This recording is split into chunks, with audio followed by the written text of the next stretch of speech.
What if I told you that the strength in your legs right now is quietly predicting how long you'll live? Sounds dramatic, but the science is clear, and after 60, this becomes life or death. Welcome back to Prime Health Lab, where we explore the biology of living stronger, longer. Today we're diving into something most men ignore until it's too late: leg strength, and why it matters more than almost anything else as you age. If you're serious about staying independent and healthy well into your 70s, 80s, and beyond, hit that subscribe button because this channel is built for men like you who refuse to slow down. So let's start with the question everyone's asking: why legs? Why not your heart, your brain, or your lungs? Here's the thing. Your legs are the largest muscle group in your entire body. They're not just for walking. They're your body's metabolic engine. Every time you stand up, climb stairs, or even just shift your weight, your leg muscles are working. And when those muscles work, they're doing something incredible. They're pumping blood back up to your heart. They're regulating your blood sugar. They're producing hormones that keep your bones dense and your brain sharp. Now here's where it gets serious. After the age of 60, you start losing muscle mass at an accelerated rate. It's called sarcopenia. On average, men lose about 3 to 5% of their muscle mass per decade after 30, but after 60, that rate doubles. And the legs? They're hit the hardest. Within just 10 years, you can lose up to 30% of your leg strength if you do nothing about it. 30%. Think about what that means in practical terms. Stairs become exhausting. Getting out of a chair becomes a struggle. A simple stumble that you would have caught in your 40s now turns into a fall. And falls after 60 are one of the leading causes of death in men. Not because of the fall itself, but because of what happens after. Broken hips lead to immobility. Immobility leads to blood clots, pneumonia, and a rapid decline in overall health. The statistics are brutal. 1 in 3 men over 65 who break a hip will die within a year. But it's not just about falls. Weak legs are a red flag for your entire system. Researchers have found that leg strength is one of the most reliable predictors of mortality in older adults.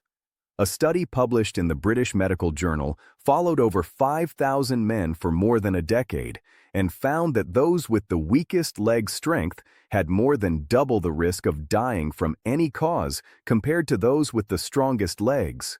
Double. Your legs aren't just moving you around, they're keeping you alive. When your legs are strong, your cardiovascular system works better, your metabolism stays active, your balance improves, your independence remains intact. But when your legs weaken, everything starts to crumble. It's a cascade effect that most men don't see coming until they're already in it. Now let's talk about what's actually happening inside your body when your legs start to weaken. This is where the biology gets fascinating. Your leg muscles are packed with something called mitochondria. These are the tiny powerhouses inside your cells that produce energy. The more active your muscles are, the more mitochondria you have, and the more efficiently your body functions. But when your legs become sedentary, those mitochondria start to die off. Fewer mitochondria means less energy production. Less energy production means you feel tired more easily. And when you feel tired, you move less. It's a vicious cycle. But there's more. Your leg muscles are also responsible for something called the muscle pump. Every time you contract your calf muscles, you're literally squeezing blood back up toward your heart. This is especially important because your heart has to work against gravity to get blood back from your lower body. When your leg muscles are weak, that pump stops working efficiently. Blood starts pooling in your legs. Your circulation suffers. Your heart has to work harder. And over time, this increases your risk of blood clots, varicose veins, and even heart failure. Then, there's the insulin connection. Your muscles are one of the primary places your body stores glucose. When you move your legs, your muscles pull sugar out of your bloodstream and use it for fuel. This keeps your blood sugar levels stable, but when your leg muscles shrink, your body loses that storage capacity. Blood sugar levels rise, insulin resistance develops, And suddenly you're staring down the barrel of type 2 diabetes, which after 60 becomes a fast track to every other chronic disease you want to avoid. Weak legs don't just make you slow, they make you sick. And here's something most men don't realize. Your leg strength is directly connected to your brain health. There's a feedback loop between your legs and your brain called proprioception.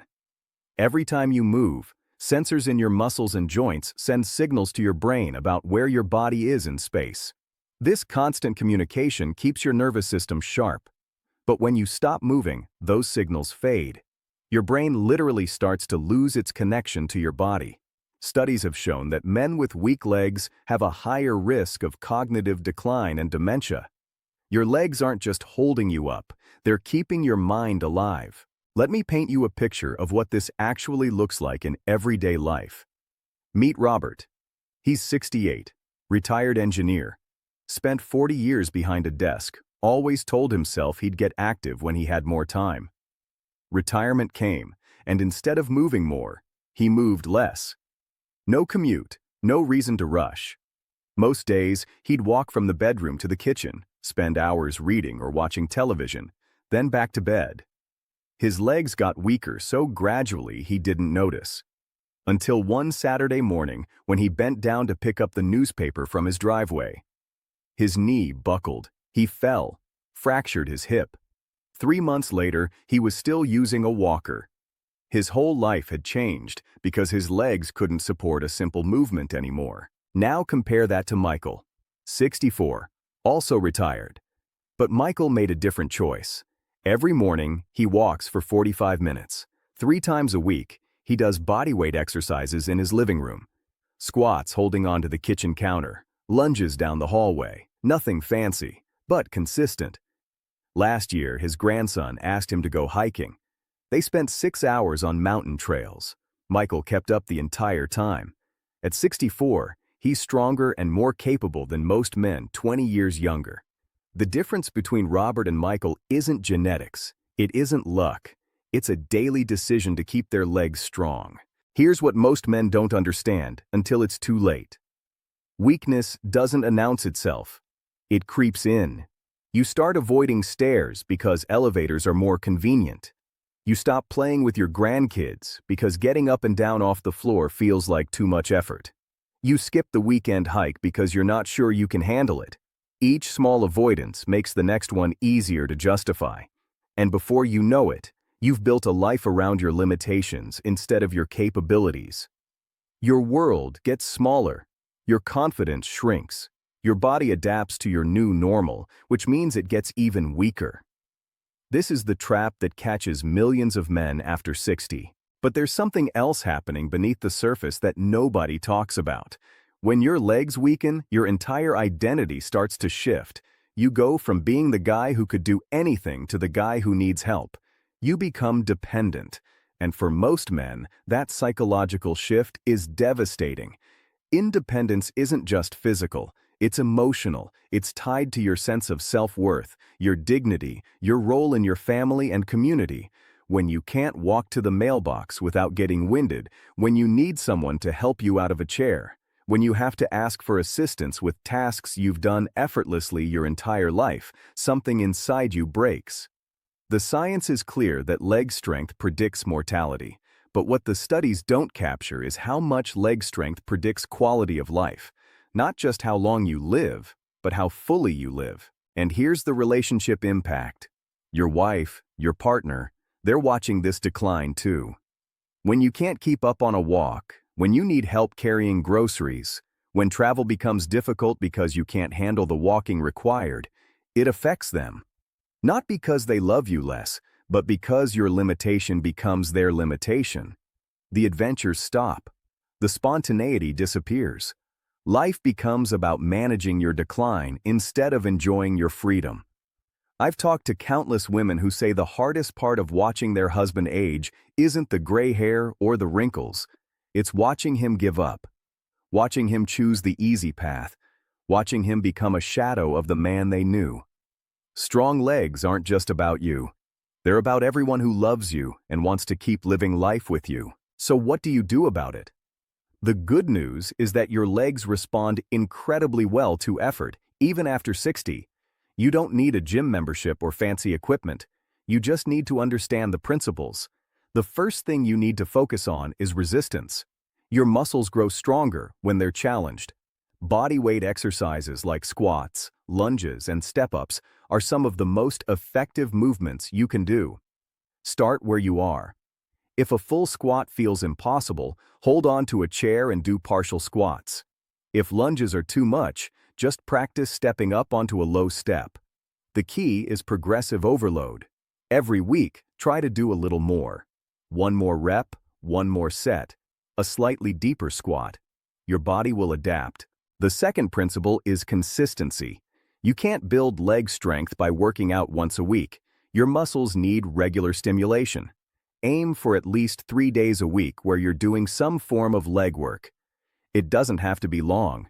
20 minutes is enough if you're focused and intentional, but it has to be regular. Your muscles have memory. The more consistently you train them, the faster they respond. Now let's talk about walking. Walking is one of the most underrated exercises for leg health, not a casual stroll. I'm talking about purposeful walking with a brisk pace, ideally on varied terrain. Hills, stairs, uneven ground. These challenge your muscles in ways that flat surfaces don't. Walking also improves your cardiovascular health, your balance, and your bone density all at once. If you can, aim for at least 30 minutes a day. And don't underestimate the power of simply standing more. If you spend most of your day sitting, your legs are essentially in hibernation. Stand up every 30 minutes. Shift your weight. Stretch your calves. These small actions add up. The third piece is balance training. After 60, your risk of falling increases not just because your legs are weaker, but because your balance deteriorates. Practice standing on one leg while you're brushing your teeth or waiting for the kettle to boil. Try heel-to-toe walking down a hallway. These exercises retrain your nervous system and improve your proprioception. The better your balance, the more confident you'll feel moving through the world. And confidence leads to more movement, which leads to stronger legs. It all feeds itself. Finally, let's talk about nutrition. Your muscles need fuel to rebuild. Protein is non-negotiable. After 60, your body becomes less efficient at processing protein, so you actually need more of it, not less. Aim for at least 1 gram of protein per kilogram of body weight every day. Eggs, fish, chicken, Greek yogurt, beans. Spread it throughout the day because your muscles can only absorb so much at once. And don't forget the micronutrients. Vitamin D and calcium for bone strength, magnesium for muscle function, omega-3s for reducing inflammation. Your legs are only as strong as the foundation you build them on. Here's the truth. Death doesn't start in your legs, but the decline does. And that decline is not inevitable. You have more control than you think. Strong legs mean independence. They mean confidence. They mean living life on your terms instead of being limited by your body. The men who thrive after 60 aren't the ones who were blessed with good genes. They're the ones who made the choice to move, to challenge themselves, and to take their health seriously. You can be one of them. Start today. If this video gave you something valuable, give it a thumbs up and share it with someone who needs to hear it. And remember, your health is your greatest asset. Protect it. I'll see you in the next one. Prime Health Lab is dedicated to men's internal health. Don't forget to like, share, and subscribe.